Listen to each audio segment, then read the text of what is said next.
I'm a producer and writer. Hi. Tom Curry. Hi, how you doing, Tom? How you? Nice to see you. My name's Ashley. Hi, Ashley. I've read all about you. Uh-oh. So your love of history dates all the way back. It goes a long way back. And you live in Virginia currently, correct? I do live in Virginia, yes. So how did you decide to turn this story into a film versus a book, or?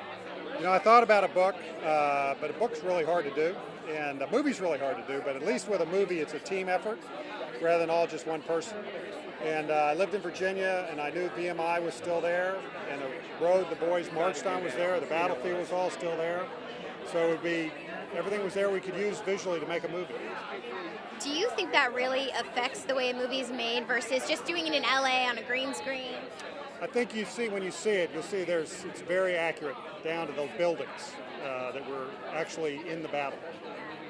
What kinds of research goes into that? Because I feel like you have to be very accurate when doing something like this. Well, this is particularly accurate because we got VMI to approve the script. So we wanted to make sure it was as close as it could be, and it's probably about 90%. Every scene, every character, a lot of the words come out of diaries, books, letters. How long did it take to make this film? We worked hard on it. This is my partner, David Kennedy. Hi, David. We worked hard on it together for over 4 years. Wow. Why were you so passionate about this story in particular, out of all the battles, out of all the wars?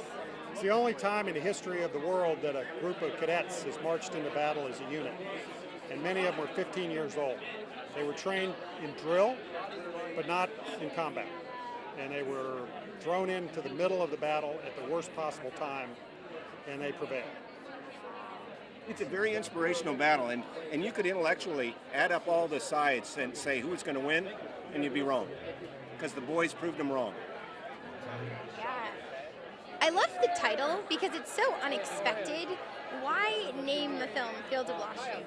Well, you'll see in the movie, near the end, they charged through a field of mud that was all muddy from being planted, and it sucked the shoes off their feet, so they charged up the hill barefooted. And that part of the battlefield is called the Field of Lost Shoes. To this day. That's cool. Learning something new every day. I love it. You guys have already won the GI Award. Yes, we did. Congratulations. Thank you. What do you want just the world to leave with after watching this film? Just want people to see it and understand the valor of these young men. How about you, David? Same thing. I mean, we want people to see a movie that's worth seeing. I want my sons to see this movie. I want them to think about those kind of decision points. And I think young men and young women in this country stay awake at night and they say, what would I do? If I was given a challenge, how would I respond? And that's the kind of questioning that you want to encourage.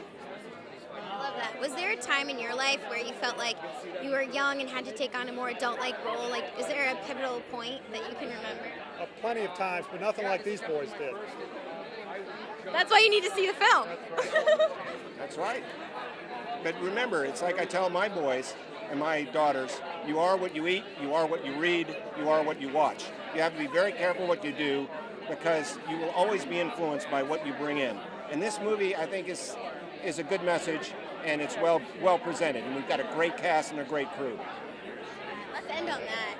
You guys are great. Thank you so much. So were you all out of? We're the house crew for the film. Oh, wonderful. Yeah. Perfect.